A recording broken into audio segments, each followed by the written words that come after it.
39 বলছে একটি চলকুণ্ডলীর গ্যালভানোমিটারের সুবিদিতা বাড়ানোর জন্য কুণ্ডলীর পাক সংখ্যা ও ক্ষেত্রফল উভয়ই বাড়াতে হবে। পাক সংখ্যা কমাতে হবে, ক্ষেত্রফল বাড়াতে হবে। তারপরে বলছে পাক সংখ্যা বাড়াতে হবে, ক্ষেত্রফল কমাতে হবে। তারপরে লাস্ট অপশন বলছে দুটোই আমাদের কমাতে হবে। তো আমাদের চলকুণ্ডলীর গ্যালভানোমিটারের ক্ষেত্রে যে সুবিদিতা হয় তাকে একটাকে আমরা বলি বিভব সুবিদিতা।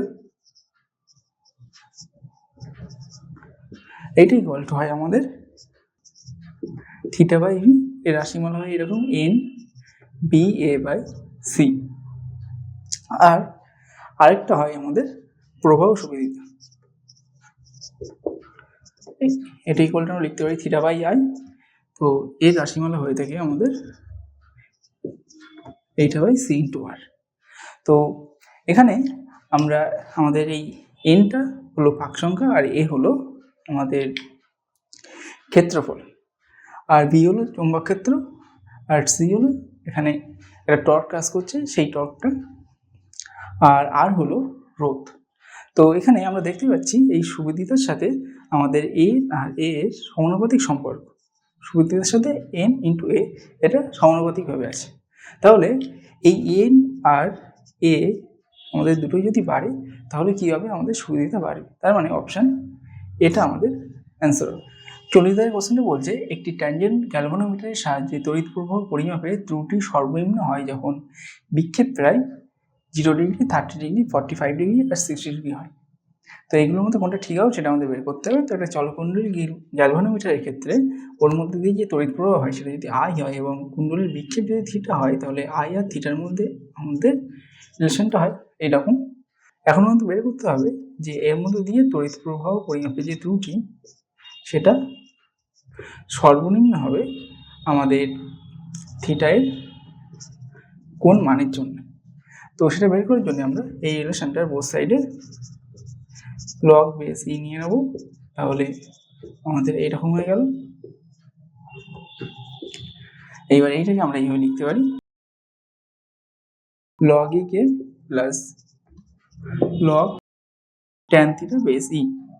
তাহলে log I base e equal to আমরা এটা পেলাম। এখন বোথ সাইডে আমরা ডিফারেন্সিয়েট করে দেবো। তাহলে আসছে আমাদের এরকম D I by I equal to, এটা কেটা ধ্রুবক একটা, তো সেই ধ্রুবক হওয়ার কারণে এই পুরো পার্টটা আমাদের 0 হয়ে যাবে, প্লাস এই লাস্ট পার্টটার লাস্ট টার্মটা যেটা আছে সেই টার্মটা যদি আমরা ডেরিভেটিভ করি তাহলে এরকম হবে 1 by tan theta into tan theta derivative করলে আমাদের হচ্ছে সেক স্কোয়ার থিটা, আর এখানে ডি থিটা।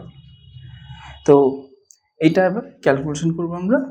তো তাহলে আমাদের এরকম আসছে ট্যান থিটাকে আমরা এবার লিখতে পারি sine theta by cos theta, আর সেক থিটা মানে হয় আমাদের 1 বাই কস স্কোয়ার থিটা। তাহলে এইটাকে আমরা এইভাবে লিখতে পারি ইন্টু কস থিটা উপরে চলে গেল, নিচে সাইন থিটা চলে আসলো, ইন্টু পি থিটা, একটা কস থিটা আমাদের কেটে গেল। তাহলে আমাদের এখানে সেটা এরকম আসছে 1 by sine theta cos theta into D theta. এবার উপরে নিচে আমরা 2 দিয়ে গুণ করে দেবো। তাহলে নিচে যে পার্টটা পেলাম এটা ইকুয়ালটা আমরা লিখতে পারি সাইন 2 থিটা। তাহলে ফাইনালি আসলো এটা 2 D theta by sine 2 theta. তো আমরা এই ডিআই বাই আই এইটা পেলাম কি, এইটা। এখন এই ডিআই বাই আই এটা মিনিমাম হবে তখনই যখন আমাদের সাইন 2 থিটা মানে এর যে হরে যে পার্টটা আছে সেটা ম্যাক্সিমাম হবে। তো সাইন থিটার বা সাইন 2 থিটার ম্যাক্সিমাম ভ্যালু আমাদের হয় 1। তো এখান থেকে আমরা এটা লিখতে পারি কি সাইন 90 ডিগ্রি। তাহলে এখান থেকে আসছে 2 থিটা ইকুয়াল টু 90 ডিগ্রি। তাহলে থিটা ইকুয়াল টু আমাদের হচ্ছে 90/2, কাটাকুটি হয়ে গেলে হচ্ছে আমাদের 45 ডিগ্রি। তাহলে এক্ষেত্রে বিক্ষেপ হবে 45 ডিগ্রি, যার ক্ষেত্রে আমাদের তড়িৎ প্রবাহ পরিমাপে যে ত্রুটিটা হবে সেটা সর্বনিম্ন হবে। তার মানে অপশন সিটা আমাদের অ্যান্সার হবে। 41 কোশ্চেনটা বলছে যে চুম্বক ভ্রামকের মাত্রিয় সংকেত কি হবে। তো এর রাশিমালা হয় আমাদের E M equal to I into A. এবার আমাদের এর মাত্রা বের করতে গেলে আমাদের এরকম হয়ে যাবে এইটা। এখন আই এর মাত্রা আই, আর এ অর্থাৎ ক্ষেত্রফলের মাত্রা আমাদের হয় এল স্কোয়ার। তাহলে আমাদের অ্যান্সার হয়ে যাবে আই ইন্টু এল স্কোয়ার বা এল স্কোয়ার ইন্টু আই। তার মানে অপশান এটা আমাদের অ্যান্সার হবে। নেক্সট বলছে 42 দাগ, চুম্বক মেরু শক্তির এসআই একক হলো।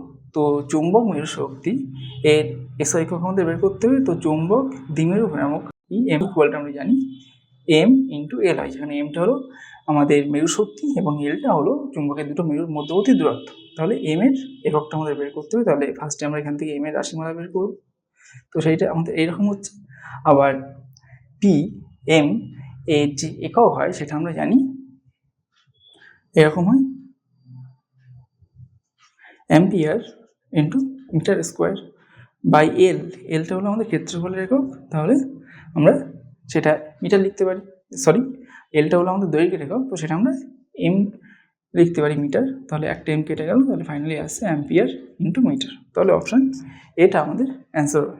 43 থেকে কোশ্চেনটা বলছে কোনো একটি ক্ষুদ্র দণ্ডচুম্বকের প্রান্ত ও প্রস্থ অবস্থানের উপর সমদূরত্বের বিন্দুদ্বয়ে চুম্বক প্রাবল্যের অনুপাত হবে।